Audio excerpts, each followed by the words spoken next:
Coucou à tous. Alors, je voulais vous raconter l'histoire d'une fille qui vient de finir son ménage. Moi, moi qui avant avait une femme de ménage. Et oui, vous savez, c'est les lois universelles, tout change. Mais vous savez quoi? J'aurai de nouveau une femme de ménage.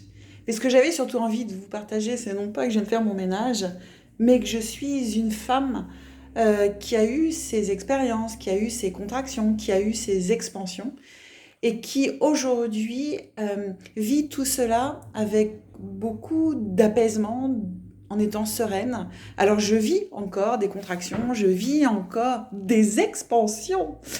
Et c'est drôle parce que aujourd'hui même, alors celle-ci je la posterai demain en fait cette vidéo, mais là à l'instant T où je vous parle, vous avez vu, j'ai la vache qui rit. Pourquoi? Parce qu'elle rit, parce qu'elle vit et elle nous fait du bon fromage. Oh, n'importe quoi, Isa. Elle revient là. Et en fait, ce que j'avais envie de vous partager, c'est que en faisant mon ménage, j'entendais mon téléphone qui faisait bip, bip. Et quand il fait bip, bip, c'est que je reçois des messages, en fait. Et je m'étais promis d'être de moins en moins sur les réseaux, ou en tout cas pas de répondre de suite.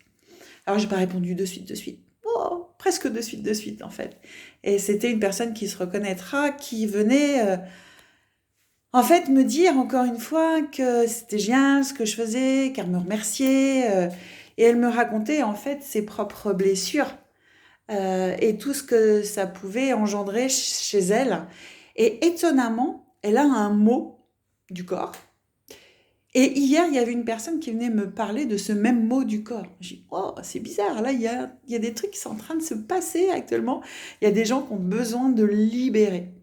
Et puis elle m'a fait cette analogie avec le serpent. Le serpent qui vient dans sa nuit, dans ses rêves, je sais plus trop, mais en fait, elle me dit, mais je comprends pas parce que j'aime bien les serpents. Et elle me dit, est-ce que tu aurais une signification à me donner pour le serpent? Alors, j'ai pas vraiment de signification, mais par contre, j'ai quelque chose d'extraordinaire avec le serpent. C'est que le serpent, il meurt de son vivant. Vous savez, le serpent, il enlève sa peau, je sais plus comment ça s'appelle, mais il le... Ah, je sais plus. Bref, vous comprendrez.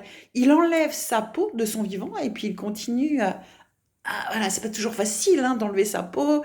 Il traverse des roches, ça gratte, et puis la peau, elle met du temps à s'en aller, cette vieille peau, en fait. Et puis, de nouveau, il renaît, en fait, avec cette nouvelle peau, toute brillante, toute belle, toute lumineuse. Et ce que j'ai envie de vous partager aussi, c'est que des fois, il faut mourir de son vivant, comme le serpent, pour renaître à une nouvelle version de soi-même. Et en fait, c'est vraiment ça que j'ai envie de vous partager. Moi, j'ai souvent, souvent mouru de mon vivant pour renaître de mon vivant. Et je le fais constamment. En fait, j'accueille mes contractions, j'accueille le fait que des fois, tout se passe pas comme je voudrais.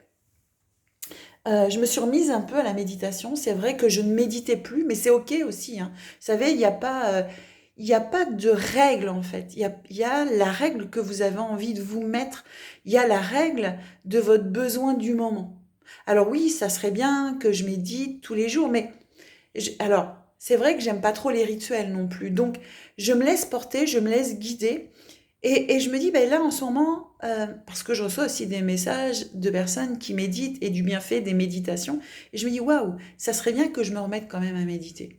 Et puis, au début de cette méditation, alors que moi, j'ai beaucoup médité, et là, ça fait longtemps que j'ai pas médité, wow, je recommence à zéro, en fait.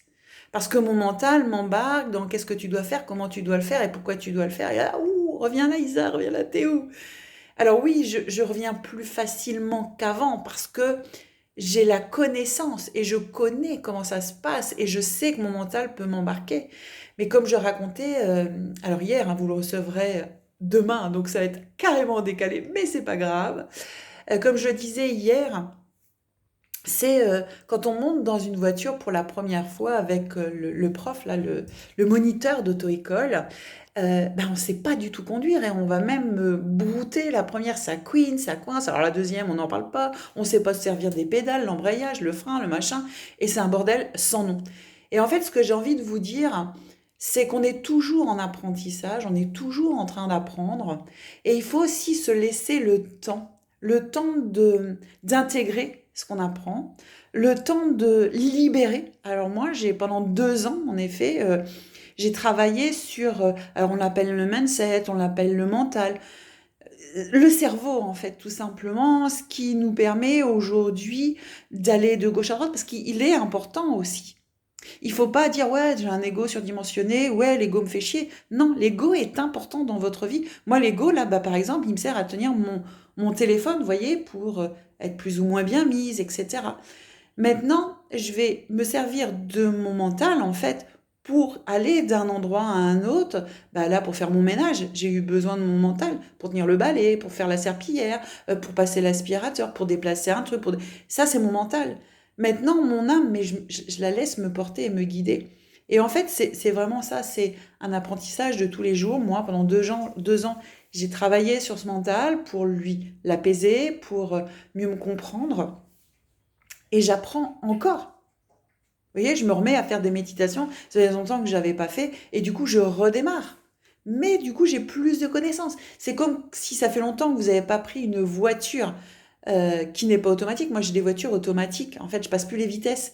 Mais quand je reprends une voiture avec des vitesses, bah, du coup, ça me demande de me réadapter. Vous voyez, c'est juste ça, en fait. Mais aussi, laissez-vous mourir de votre vivant pour renaître à cette nouvelle version de qui vous êtes. Et puis vous savez quoi, encore une fois, mais vous êtes vivant, quoi. Et c'est ça la beauté de la vie. On est vivant. Et puis osez faire les choses, osez dire les choses, osez être qui vous êtes. Je vous fais plein de gros bisous, je vous aime. Une femme qui vient de faire son ménage. Bisous à tous.